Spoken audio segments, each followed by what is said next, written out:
Okay, so Mania's done. Smarkamania Part 1 and 2 is done. So we've had the main show, we've had the call-ups. Now we're heading into the shake-ups.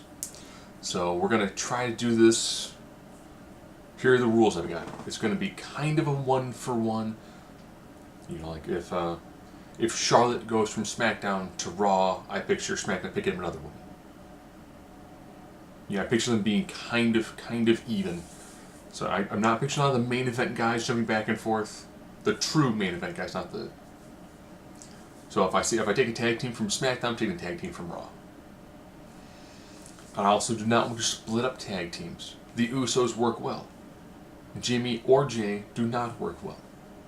The New Day, potentially, if they broke them up as a tag team and a solo act, maybe. But they make a lot of money just by themselves. So what we're going to do first is we'll talk about what happened in 2007. So 2007, here was who was picked up by SmackDown. Kevin Owens, currently fired. Charlotte, The New Day, Rusev Lana, Sami Zayn, fired. The Shining Stars, one of them's injured. Sin Cara, Jinder Mahal, and Tamina. I think Tamina is currently injured as well. Where Raw picked up Miz Maurice, the IC champion Dean Ambrose, Bray Wyatt, Alexa Bliss, Mickie James, Apollo Crews, Kalisto, Slater and Rhino, Kurt Hawkins. So, not even look at that. You have Rusev and Lana, jump ship. Miz and Maurice, jump ship. You had Slater and Rhino. You had the Shining Stars. So you kind of saw tag teams launch back and forth. So we'll look first at the Raw brand. I'm assuming 205 Live guys are entirely fine. I would not move Authors of Pain. I think Authors of Pain are in a pretty good spot. So looking through here, Big Cass, Big Show, Braun.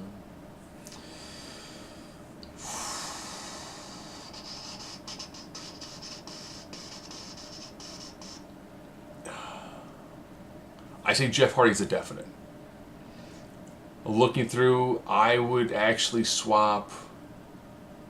I would put Finn Balor, Jeff Hardy, as well as Carl Anderson and Luke Gallows. I would definitely put those guys right away over onto SmackDown. As well as Miz and Maurice. Because with Daniel Bryan cleared, Miz Maurice is a money match.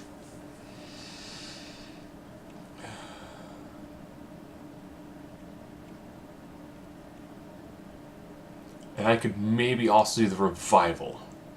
I would put the Revival over there as well. Now for my big push, I would actually do also, for women, Sasha Banks, Sonya Deville, Mandy Rose. So that's the direction that I would go. Ironically, most of the current Raw roster is cruiserweights. Neville's still there.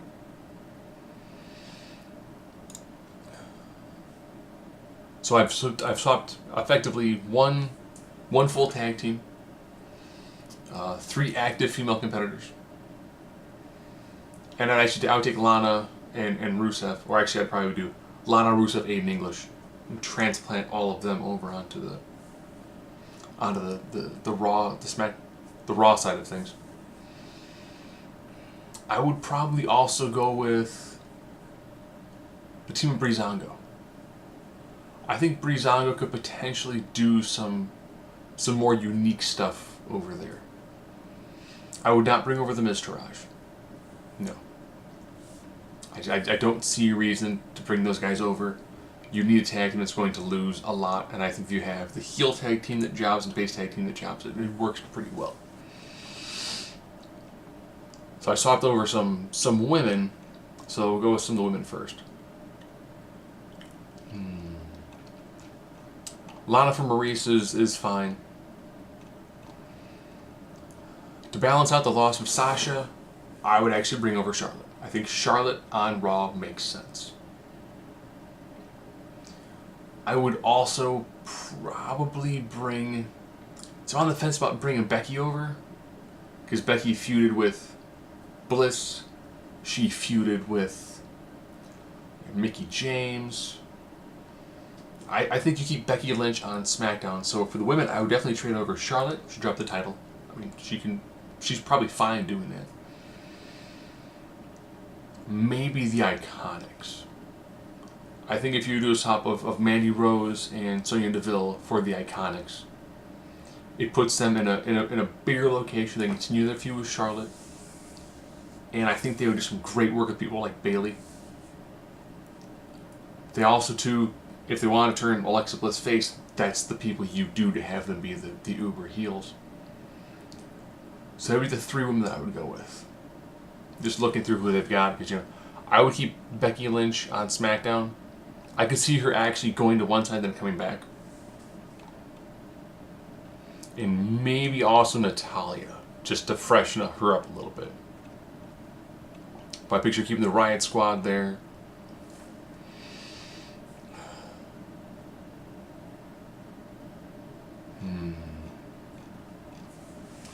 Let's look at who they've got from man. It's a pretty kind of a weak lineup on SmackDown right now.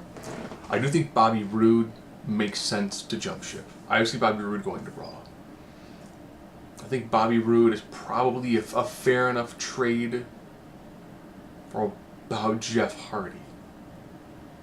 Because while he's done some good work in NXT, he hasn't done that much on SmackDown. He hasn't had that much room to really grow. So I think of who would be a good kind of upper guy to make the jump.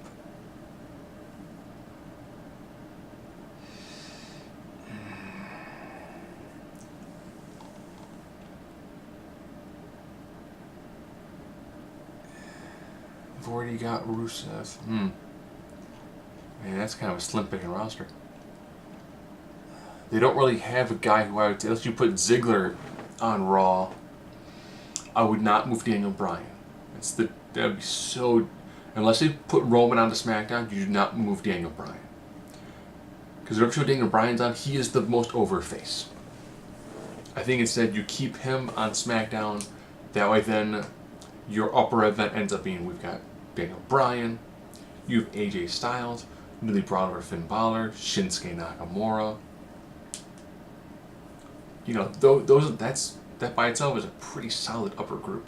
And you get the Miz on the outskirts of that. And that's kind of the direction I would go. I'm not thinking they're going to do a tremendous amount of shifts. So we'll do this kind of quickly. Raw effectively would lose Sasha. In her place, they get Charlotte. I would have them trade Sonya Deville and Mandy Rose to get the Iconics. I actually would love to see the Revival go over, because I think that the Revival and the Usos could have some fantastic matches. Unless they put the Usos over onto Raw. Again, I think Usos and Revival have great matches. I also think that if they're going to break up a tag team, I see breaking up the bar. I know Sheamus is looking at taking some time off. I think Cesaro making the move over to SmackDown would make sense. It freshens up, it puts them, and then you have a nice, highly athletic SmackDown team. I think Elias is good where he's at. I think they also that swapping Jeff Hardy for Bobby Roode makes sense. Finn Balor in the club would make tremendous sense over on the SmackDown side of things. So yeah, that's about the way I'd probably go. I picture there being some changes. I know lots of people, they travel together, so I picture them breaking up that many people. I don't think No Way Jose would quite work on SmackDown. Even though I could see if they were swap No Way Jose. I think No Way swap for Mojo. I think Mojo Rawley would work well in that kind of lower to mid card heel, while you've got No Way Jose in that lower to mid card face spot. So I think they could do just a little bit to fresh up here and there. I think that when it comes to the Raw, the big belt on Raw, I think it makes the most amount of sense to, you keep Joe, he just came back. Joe and Roman, work. Joe and Lesnar, works. Joe and Strowman, I want to see that. Strowman, Lesnar, I think you keep those massive hosses over there. I think it works well. And you've got Seth Rollins if you want to throw him into the mix as well. But I think that Finn Balor, if you put him on SmackDown, Shinsuke Nakamura, Finn Balor, AJ Styles, Daniel Bryan, that's with Miz on the outskirts, it's pretty much all you would need for that show to be your upper card. And Randy Orton too. Randy Orton, Finn Balor, sounds fantastic.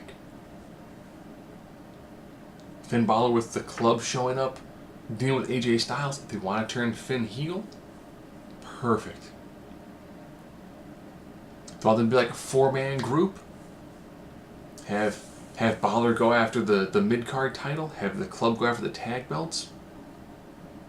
All of a sudden the club has all 4 major titles. I think that has the tag belts, 2 titles, all the major titles on one show.